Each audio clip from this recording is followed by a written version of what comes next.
Hello, you're watching RT with me, Kevin Owen. We're very pleased to say today that we're joined by the President of the Russian Federation, Vladimir Putin. We're very pleased because this is his first major interview since his inauguration, and he's granted it to us. So, Mr. President, thank you very much for making the time to talk to us. What I want to talk about, first of all, is the ongoing, at the moment, APEC summit. You'll be going there very shortly in Vladivostok. Of course, it's the first time that Russia has held it, a prestigious event. But it always begs the question, what's actually achieved at these events like that, like the G8, like the G20?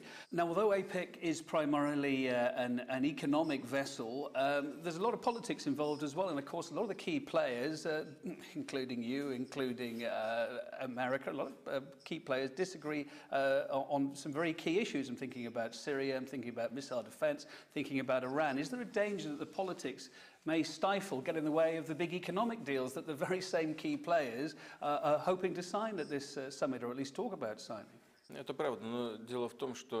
That is true, but in fact, and you've just said it yourself, APEC was originally conceived as a forum for discussing economic issues.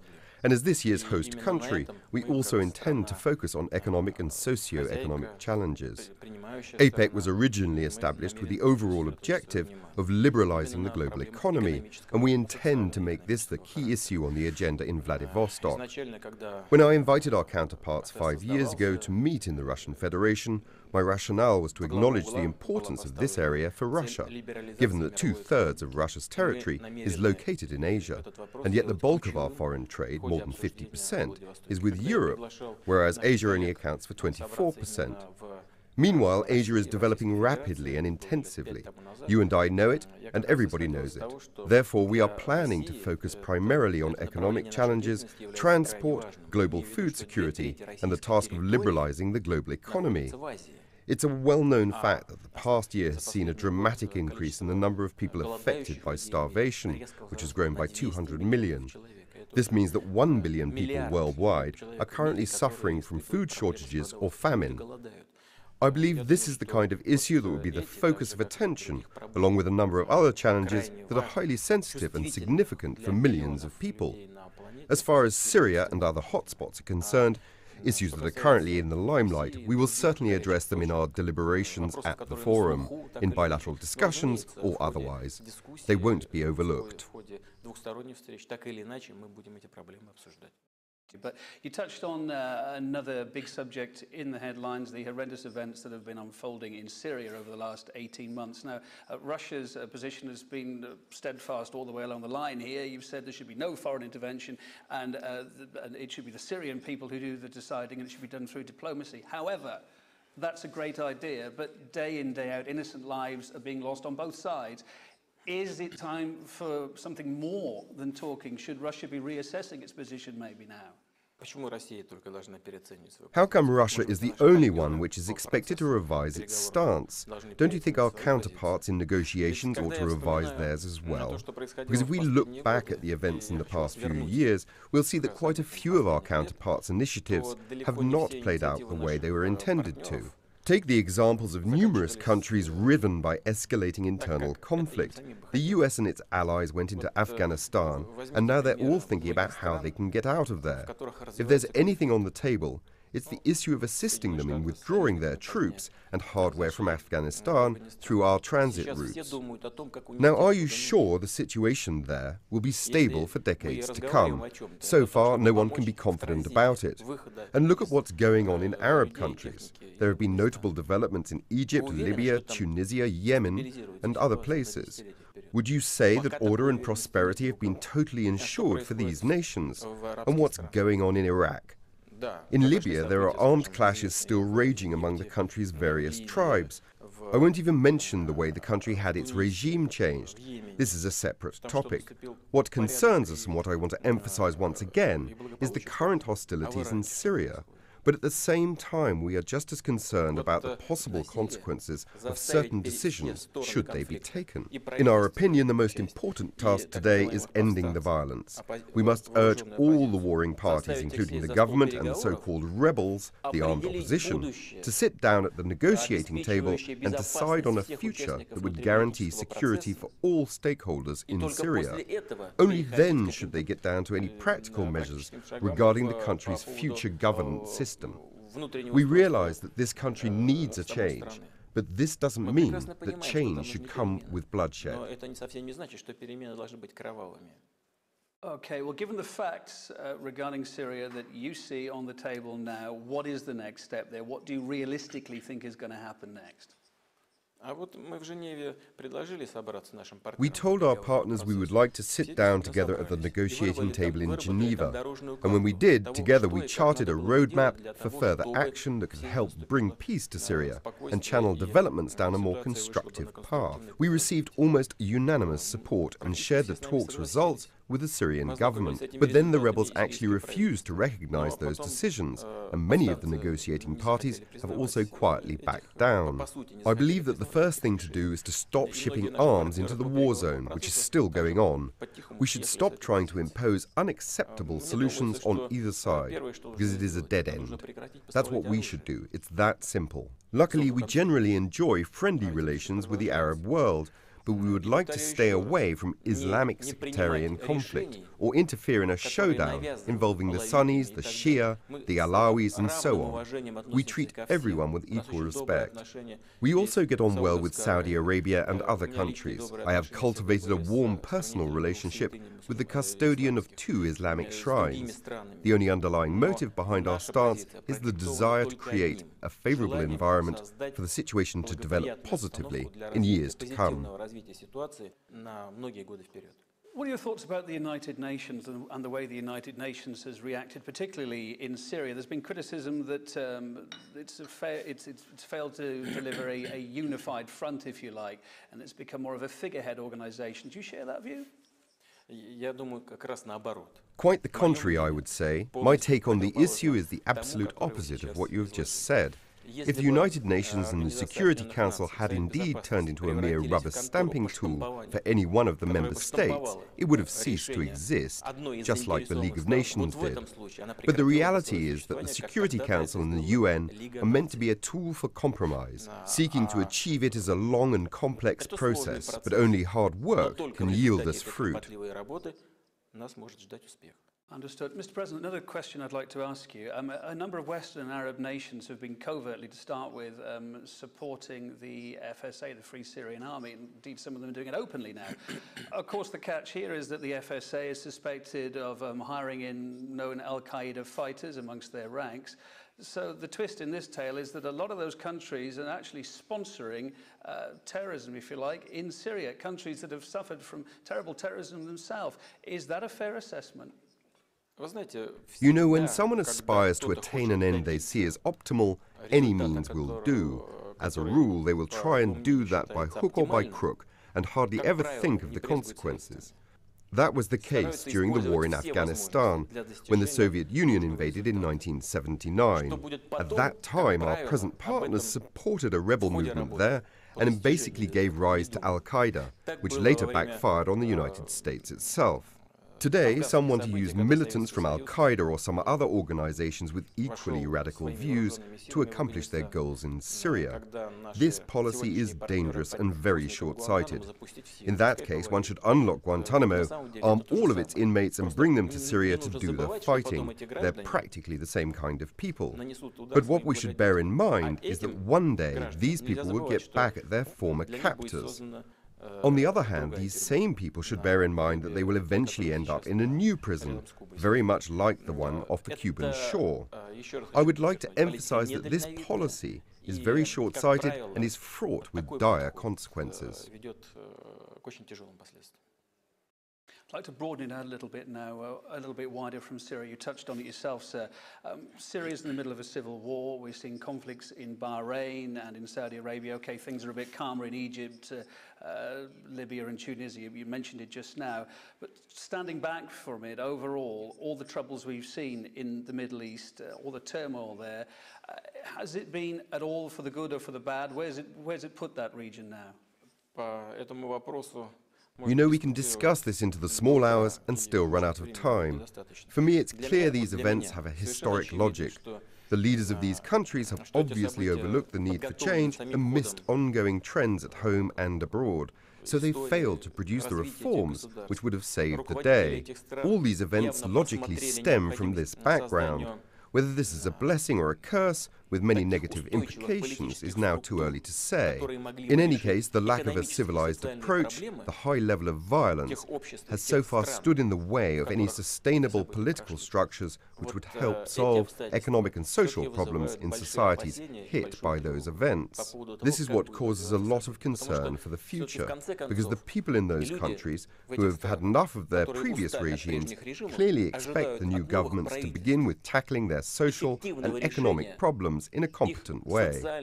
But with no political stability, these problems cannot be solved.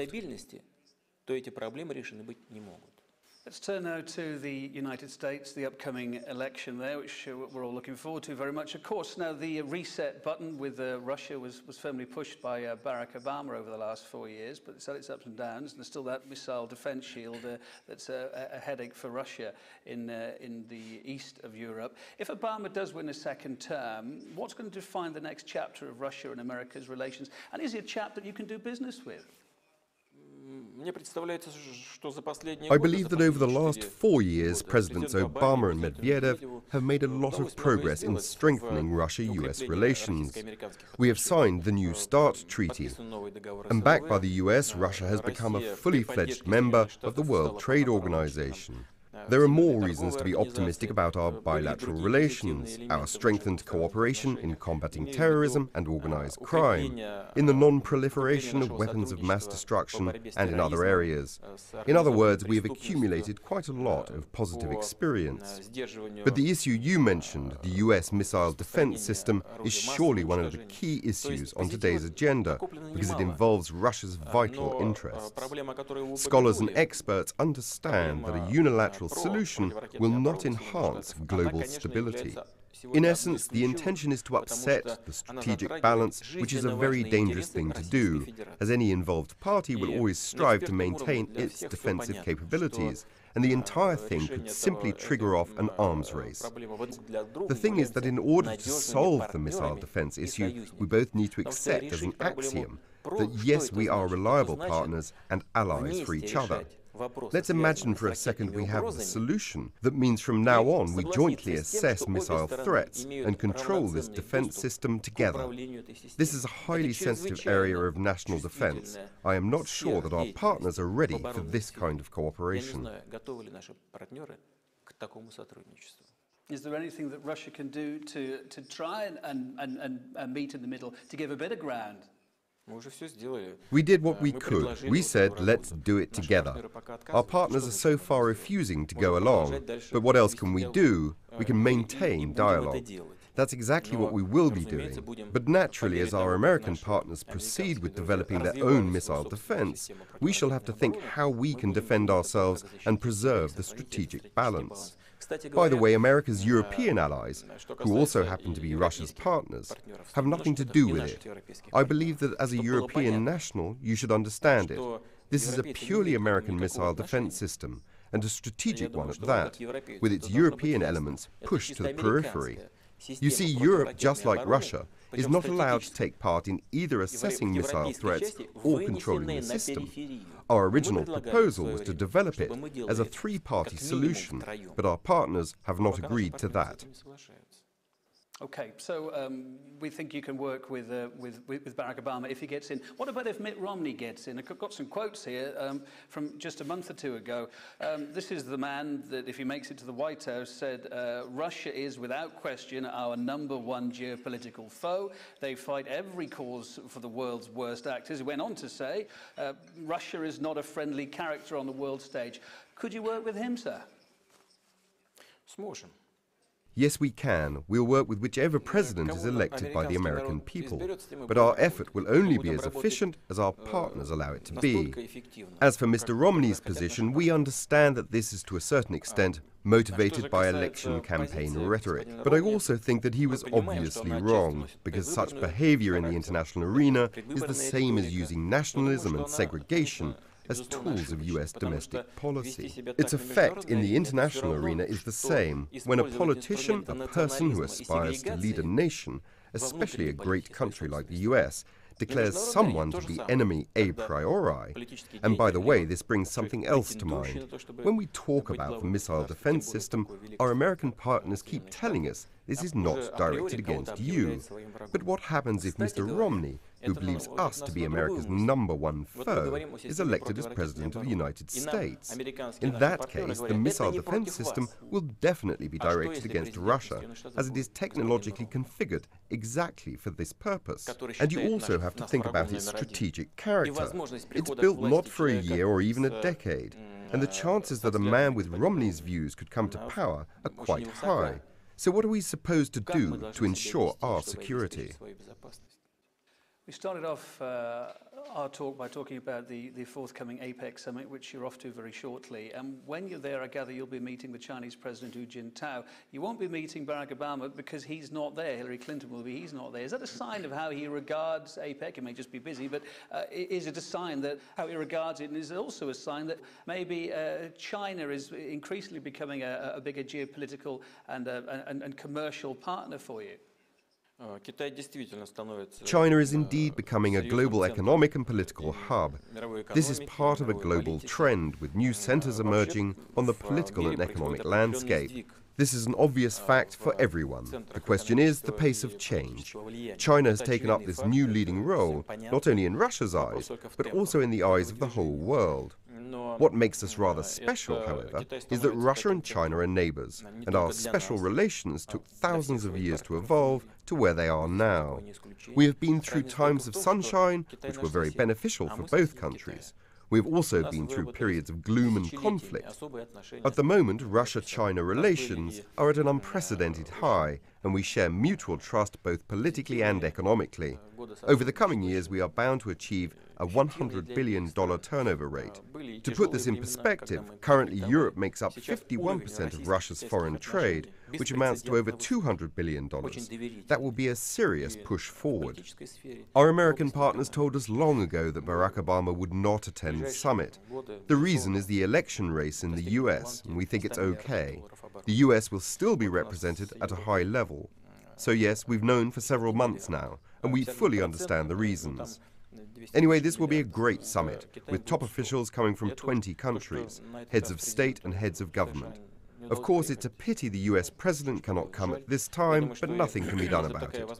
I think if he really had the opportunity, he would not miss it, because it's a good event for the US to talk not only with us, but also with other Asia-Pacific partners.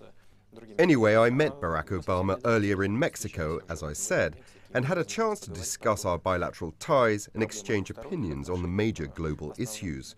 So we do continue our dialogue. And we talked about some of the problems that Russia faces. One of the long-term problems that Russia's been facing is the drugs trade, the import of drugs from Afghanistan. It's increased manyfold since NATO went in there over a decade ago. NATO troops are due out in 2014. What then? Does Russia have any hope that you can curb this huge drugs problem? So far, it's not being solved. We are constantly engaged in dialogue with our partners, including those nations who have troops deployed in Afghanistan. Yet the situation has not improved. Instead, it's deteriorated. The amount of drugs produced in Afghanistan has increased by 60% in the past year. By the way, I'm not sure about the exact figures, but some 90% of heroin peddled in the UK comes from Afghanistan. This is a common challenge and a common threat for us all. For Russia, this is a very serious threat to our national security that cannot be overstated. More than 20% of the overall drug traffic coming from Afghanistan is marketed inside Russia. That equates to 70 tons of heroin and roughly 56 tons of crude opium as of last year, which is an immense amount, and it definitely qualifies as a threat to our national security. Can you explain to our viewers what the correlation was? Why did this problem increase while NATO troops were there? Was there any connection? Why was that happening? There is an apparent link. I won't bring up any criminal schemes right now, but none of the nations who are currently committing their troops to Afghanistan want to make matters worse for themselves by combating drugs in Afghanistan, because drugs are Afghanistan's way of making a living. 9% of that country's GDP comes from drug trafficking. If you want to replace this 9%, you'll have to pay, but no one wants to.